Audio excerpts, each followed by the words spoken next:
Obviously, the last couple of wickets, I mean, Mumbai was a bit challenging in terms of the wicket. The last wicket probably wasn't a 117-run wicket, there's no doubt about it. But I think we've actually done really well as a batting unit over the last year or so, especially in white ball cricket and even in the 6 or 7 games before that. We've put up some really big scores in one-day cricket. So not too much of a concern. I think the odd times these things can happen. I think Mitchell Stark's bowled really well. Credit to him as well for the way he's bowled with the new ball. I think we just need to find a way to just get through that spell and bat and don't lose too many wickets up front. I think we should be fine. Let's see. I mean, obviously we don't want to announce our playing 11 right now. But yeah, we'll have a look at the wicket. I mean, it looks a pretty good wicket, to be very honest with you. So it obviously gives us that option. The depth is there in our side. If we go in with that third spinner, then we do have 3 fast bowling options as well. So it gives us those options. So yeah, I think we could play both as well. I mean, we've played Shardul in Mumbai and Shardul in the past, which at number 8, which gives us an extra seam bowling option. So it's just a question of us weighing what we think is more important against which opposition, and how we want to set up our team going into sort of the World Cup in sort of October, November.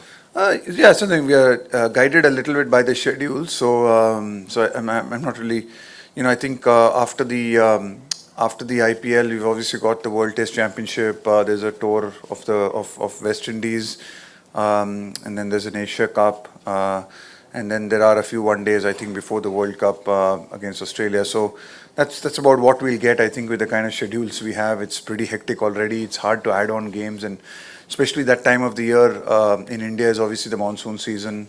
It's really our off season, so we're probably not going to get too many more games in our conditions. But we've had the opportunity over the last few months to play in these conditions, which is great.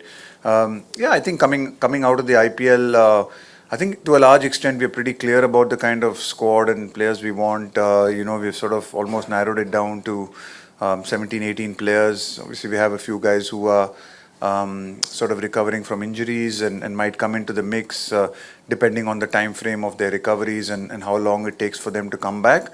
But all in all, I think we're pretty much in a good space. We're pretty clear about the kind of team we want to play in, and hopefully we are able to sort of give these guys who we've zeroed in on as many playing opportunities as they can. If it's in India, that's great. But even if it's not in India, just as many opportunities as we can to build our side. And within our 15 or 16 players, there'll be a couple of different combinations that we'll like to try and see which ones, because it's a big tournament. It's a long tournament in India. And we're playing in 9 different cities, 9 different conditions. So you just want to have that flexibility in your squad as well, to be able to sometimes play 4 fast bowlers, sometimes play 3 spinners.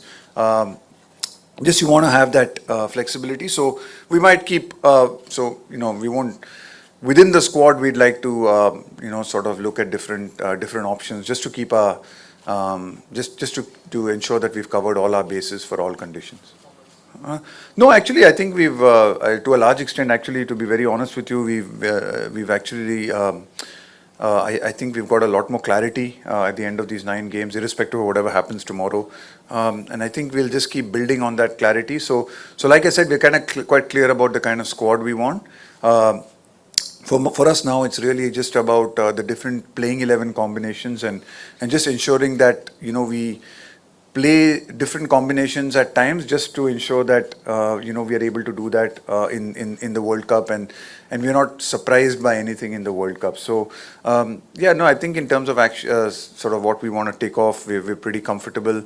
Obviously, it's unfortunate for Shreyas to get injured. Like you said, he's probably one of those guys who we think will bat for us at number 4, and he's been given a lot of time in those positions. If you'll notice, we have stuck to the people in the batting positions that we think that they will play in, just to give them more time in this format, because for 2 years leading into this sort of run, there was a lot of T20 cricket played, and we didn't have a lot of one-day cricket being played. So we've done that, but of course, if there are injuries and things, then we do have options, and not really concerned so much about Surya in a couple of games. I mean, he's got 2 first bowlers against 2 pretty good balls. I think just need to be a little bit more, understanding as well. I think he's also one of the things about Surya is I think he's also learning the 50 over game a little bit. I think the T20 is slightly different, though, even though he hadn't played for India for a really long time. I think in T20 cricket he had played nearly 10 years of the IPL and a lot of IPL cricket, which is a very which is a tournament which is almost like international cricket, and he played a lot of high pressure T20 games, but in one day cricket, there is no equivalent tournament in domestic cricket. You have to play the Vijay Hazare and all that. So for him, actually, even though he's played a lot of T20 cricket, I think his one day cricket, he's not played a lot of, so we just need to give him some time and be patient with it. And we certainly see the upside of him doing well, which could be really very good to the side. আমাদের video ভালো লাগলে like এবং share করুন, comment সেকশনে গিয়ে জানান আপনাদের মতামত। আরও ভিডিও পেতে আমাদের চ্যানেল সাবস্ক্রাইব করুন এবং প্রতি মুহূর্তে খবরের আপডেট পেতে প্রেস করুন বেল আইকন।